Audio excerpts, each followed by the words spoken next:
Elle est naturellement sucrée et savoureuse. Excellente pour la santé, la mangue est source de vitamine C, de calcium ou encore d'antioxydants. De la salade composée aux plats gastronomiques, ce fruit exotique s'invite volontiers dans nos assiettes. Mais en fait, d'où viennent les mangues que nous mangeons ?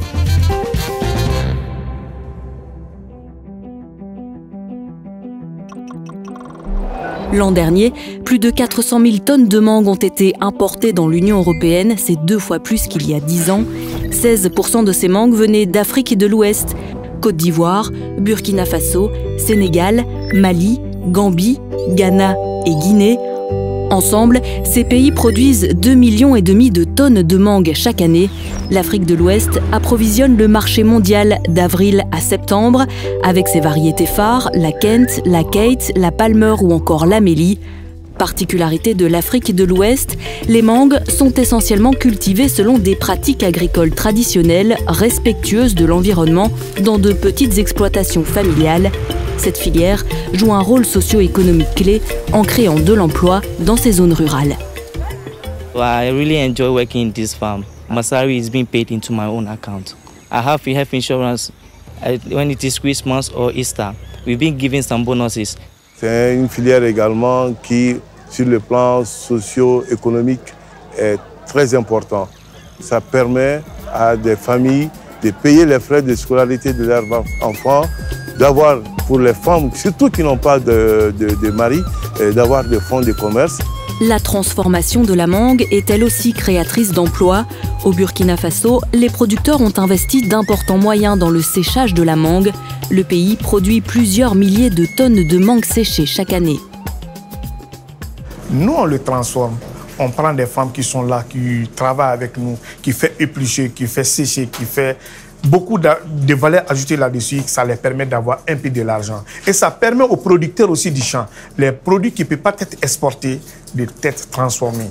Et ces produits transformés les créent de la valeur ajoutée. La mangue est aussi transformée en purée ou en nectar. Elle sert à confectionner de la confiture et du vinaigre. Le noyau permet de tirer du beurre de mangue, utilisé tout comme l'huile de mangue dans les industries alimentaires et cosmétiques. Les déchets peuvent être valorisés, notamment sous forme de biogaz, directement utilisé pour alimenter les unités de séchage de la mangue. Pour se faire une place sur le marché européen, les producteurs doivent obtenir des certifications demandées par les acheteurs. Des contrôleurs indépendants visitent les vergers et les stations de conditionnement pour vérifier la qualité, l'hygiène ou encore la traçabilité des récoltes. Ils veillent aussi au respect des normes environnementales et des législations sociales. La majorité des producteurs disposent déjà d'un certificat technique qui garantit la sécurité alimentaire du produit. Mais les dernières années, c'est aussi le volet social qui devient de plus en plus important. Au niveau social, on fait principalement une vérification des heures de travail, de la paye, de la gestion des réclamations au niveau du personnel et la présence d'un représentant du personnel. Une mise en conformité qui suppose, pour les producteurs d'Afrique de l'Ouest, des efforts et des investissements dans des systèmes de gestion et de qualité de l'environnement. Mais grâce à ces certifications, finalement tout le monde y gagne. Le producteur se professionnalise et développe son activité. Le consommateur est sûr de ce qu'il mange et des conditions dans lesquelles la mangue a été cultivée, récoltée et préparée. Avant d'être exportées, les mangues sont examinées et triées dans les stations de conditionnement. Au moindre problème, elles sont exclues du circuit. Moins de 15% des mangues sont envoyées vers l'Union européenne. La plus grande partie est consommée localement et régionalement. Les mangues doivent arriver à destination dans un état impeccable. Elles sont conditionnées de manière à être protégées tout en permettant le processus de maturation.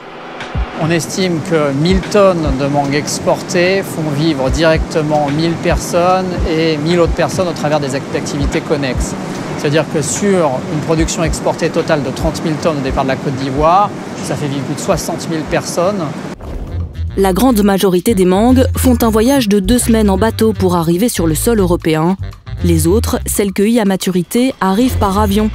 Ce cargo venu de Côte d'Ivoire atterrit sur le tarmac de Roissy avec à son bord des mangues prêtes à être consommées. L'élément temps, c'est vraiment l'élément le plus important pour nous. Cet avion a décollé d'Abidjan hier à 22 h, il est 10 h, il vient d'arriver et dès cet après-midi, les mangues seront disponibles dans les restaurants et les supermarchés. Les palettes sont déchargées en direction du centre de fret d'Air France Cargo, l'un des plus grands au monde. Elles sont emmenées sur des caps, des chariots entièrement automatisés, vers la station des produits périssables. C'est ici qu'ont lieu les contrôles phytosanitaires.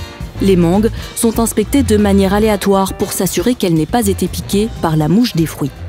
Si on trouve un symptôme avec dedans une larve et que c'est la larve du parasite nuisible, tout le lot sera bloqué, voire détruit. La crainte avec la mouche des fruits, c'est que la mangue propage la mouche sur les cultures européennes et les attaque. Parce que c'est ça qui est en jeu en fait, et c'est ça qu'on veut prévenir. Dans la station périssable, la température est comprise entre 12 et 14 degrés.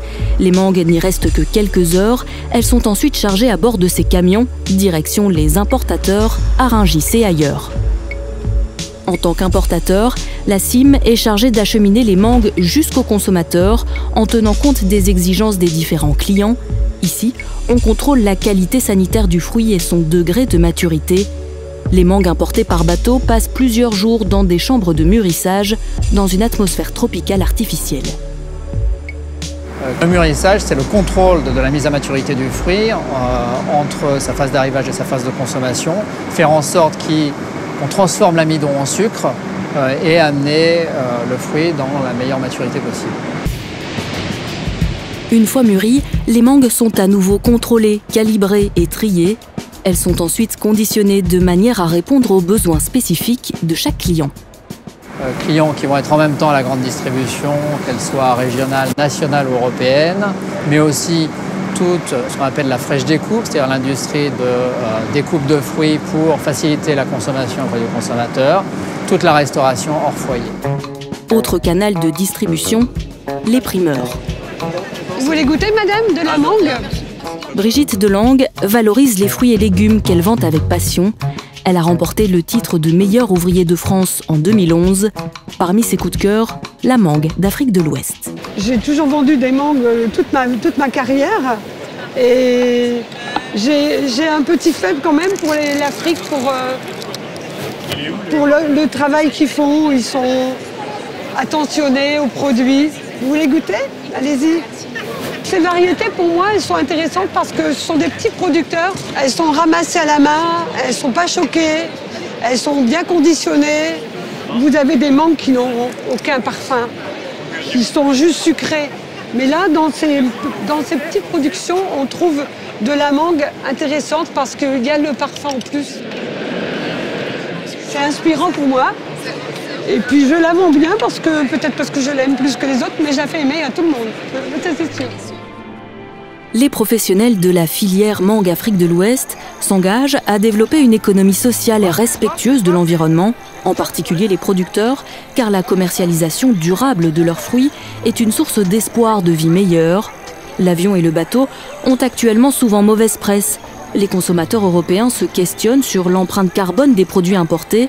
Néanmoins, avant de réduire notre consommation de mangue, n'est-il pas fondamental d'intégrer dans nos choix de consommateurs l'impact que cela peut avoir sur ces économies fragiles d'Afrique de l'Ouest ?